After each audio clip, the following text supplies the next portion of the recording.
Mapapakain tayo ngayon. Paano ba yung pag-check-in ko dito? May may kasamang food na. Dati nung nandito ako, wala naman to. Ay yung nag-check-in ako dito before, wala naman siyang kasamang food eh. Baka 10 hours lang yun. Kaya kailangan kumain. Tsaka gutom na rin naman ako eh. Kahit kanina ba ako kain.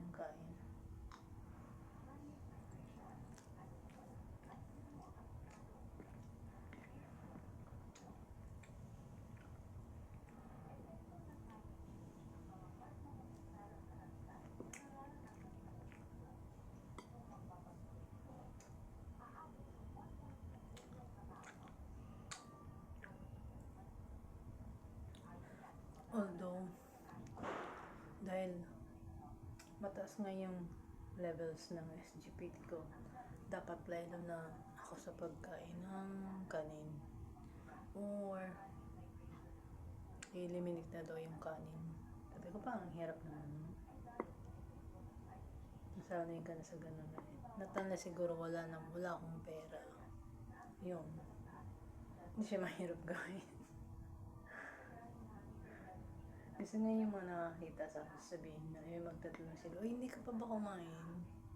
Or hindi ka pa ba kakain?" Sabi ko, kumain na po ako, lang, 2 pirasong pandesal or toge. Yun na yung pinakang-ulam ko. Pero ang sunod kong meal niyan, kako gabi na. Kasi kung tutusin sa amin, laylo na talaga yung pagkain ng mga carbs. Kasi nga mataas, elevated na yung SGPT levels namin. Pero magagawa, may rice eh. Kainin na lang.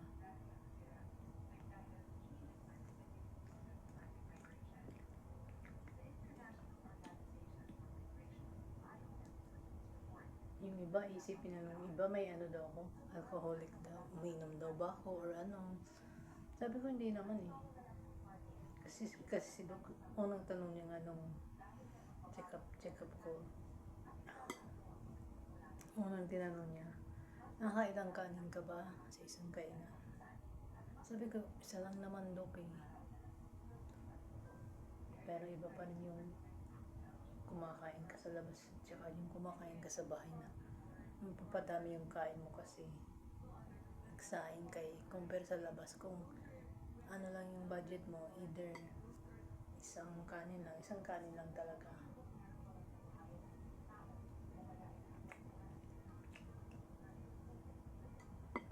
So ayun, ingat dahil sa pagkain.